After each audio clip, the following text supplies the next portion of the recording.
சாதாரண வார்த்தை. படித்தால் தான் கல்வி வரும், கல்வி வந்தால் தான் சரி என்று தவறு என்று நமக்கு தெரியும், புரியும். ஆனால் அந்த வார்த்தையுடைய அர்த்தத்தை புரியாமலே நாங்கள் இன்று குர்ஆனை படிக்கின்றோம். அந்த அர்த்தத்துடைய முக்கியத்துவத்தை புரியாமலே இந்த சமூகம், முஸ்லிம் சமூகம் குறிப்பாக கல்வி மிகவும் பின்தங்கி இருக்கிறது. நாங்கள் பார்க்கின்றோம், நம்முடைய இந்தியா நாட்டில் எடுத்தாலும் சரி, நம்முடைய தமிழகத்தில் எடுத்தாலும் சரி, முஸ்லிம்கள் தான் அதிகமாக கல்வியில் பின்தங்கி இருக்கிறார்கள். காரணம் என்ன?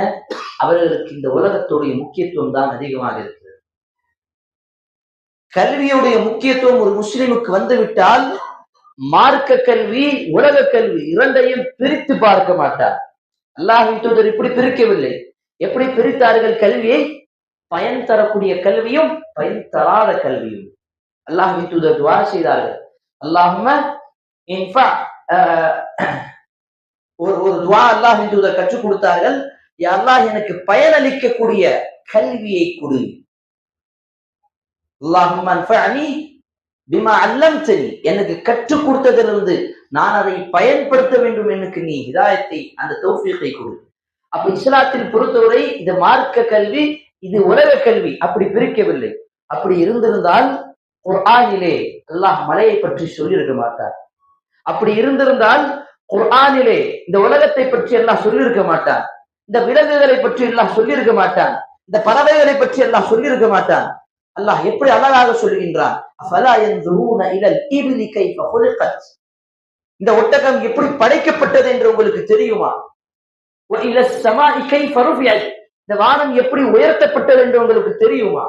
வ இலல் ஜிபாலி கைஃப நுஸிபத், இந்த மலைகள் எப்படி இருக்கிறது, எப்படி ஸ்ட்ராங்காக இருக்கிறது, எப்படி பலமாக இருக்கிறது, இதை பற்றி ஆராய்ச்சி பார்த்திருக்கிறீர்களா என்று குர்ஆன் கேட்கிறது. இதெல்லாம் எது சம்பந்தப்பட்ட கல்வி? உலக சம்பந்தப்பட்ட கல்வி அல்ல, நமக்கு பயன் தரக்கூடிய கல்வி. இதையெல்லாம் வைத்து படைத்த இறைவனை நாங்கள் அறிய வேண்டும். அதுதான் அல்லாஹ் கூறுகின்றார். அப்ப அருமை சகோதரர்களே, பெரியவர்களே, தாய்மார்களே, குர்ஆனில் பயன் தரக்கூடிய கல்வி, பயன் தராத கல்வி, இதைதான் பிரிக்கிறது. ஆனால் நாங்கள் இன்று எப்படி பிரித்து வைக்கின்றோம் என்று தெரியுமா? உலக கல்வி, மார்க்க கல்வி. இது மட்டுமல்லாமல் அந்த உலக கல்வி சொல்லக்கூடிய அந்த கல்வியில் இஸ்லாம் சம்பந்தப்பட்டது கிடையாது. இஸ்லாமுக்கு மாறாக இருக்கக்கூடிய நிறைய விஷயங்கள் தான் நாங்கள் படிக்கின்றோம். அப்படிப்பட்ட கல்வி கூடத்தில், பள்ளிக்கூடத்தில், ஸ்கூல்களில் தான் நாங்கள் சேர்க்கின்றோம். நமக்கு வீணாக இஸ்லாத்துக்கு எதிரான, இஸ்லாத்தை பற்றி தவறாக இப்படிப்பட்ட விஷயங்களை தான் அந்த பள்ளிக்கூடத்தில், அந்த சிலேபஸ், அந்த புக்கில் இருக்கும். அதை தான் நம்மளுடைய பிள்ளைகளுக்கு கற்றுக்